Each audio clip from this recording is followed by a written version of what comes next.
Assalamualaikum warahmatullahi wabarakatuh. Saudara-saudara yang saya cintai, menyusul hiruk-pikuk rancangan undang-undang haluan ideologi Pancasila, saya sebagai dosen hukum dan juga Pancasila, kiranya perlu menyampaikan beberapa pendapat sebagai berikut. Yang pertama, RUU HIP tidak layak menjadi undang-undang jika ditinjau dari kualitas naskah akademis maupun kebenaran substansinya. Adanya banyak distorsi teks dan konteks Pancasila di dalamnya itu menunjukkan bahwa ada hidden agenda di balik penyusunan rancangan undang-undang HIP ini. Kecurigaan ini penting mengingat bahaya laten ideologi komunis itu tidak akan pernah lenyap. Menyusup segala lini arteri kehidupan anak bangsa, dyingnya itu akan manifest jika ruang gerak serta situasi dan kondisi siap aksi. Bahkan dalam penyusunan RUU HIP yang terdapat indikasi kuat adanya perencanaan makar ideologis ini, saya kira perlu juga diperhatikan, sebagaimana kita juga menemukan pengaturannya di dalam Undang-Undang Nomor 27 Tahun 1999 Junto Pasal 107 A, B, C, D, E, F Kitab Undang-Undang Hukum Pidana. Yang kedua, tidak ada urgensi membentuk Undang-Undang HIP, mengingat kita sudah memiliki peraturan perundang-undangan terkait dengan pertahanan ideologi Pancasila.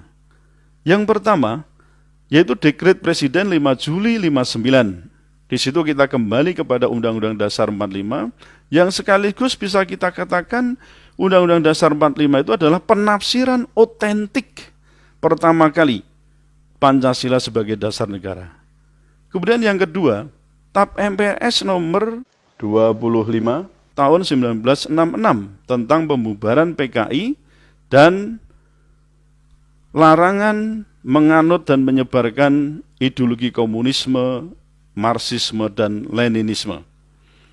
Kemudian yang ketiga, kita juga punya, tadi sudah saya sebutkan, Undang-Undang Nomor 27 Tahun 99, Junto Pasal 107 A, B, C, D, E, F Kitab Undang-Undang Hukum Pidana yang mengatur tentang beberapa makar di situ ya, termasuk di dalamnya adalah makar ideologi atau dasar negara di sini.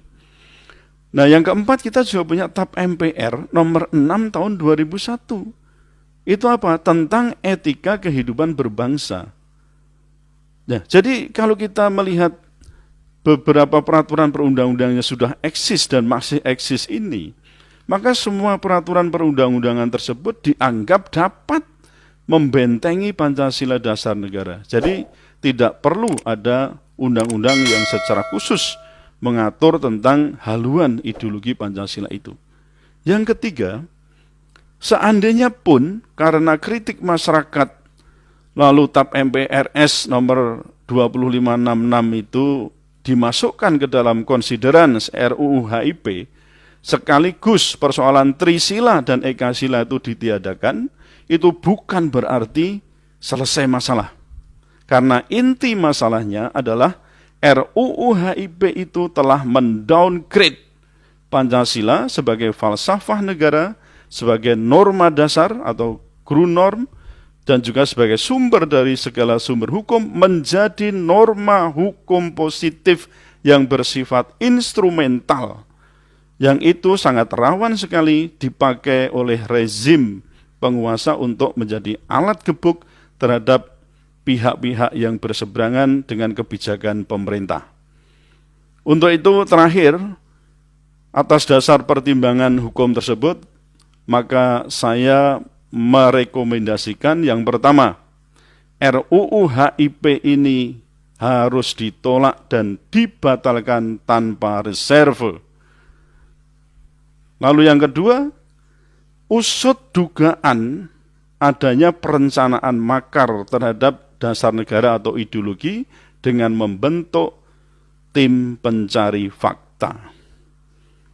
Ini semua kita lakukan demi kita membela ideologi yang dalam hal ini adalah Pancasila yang setelah kita sepakati menjadi konsensus nasional sebagai dasar negara. Dan agar NKRI dengan segala suku bangsa yang ada di dalamnya termasuk agama tidak terpecah belah.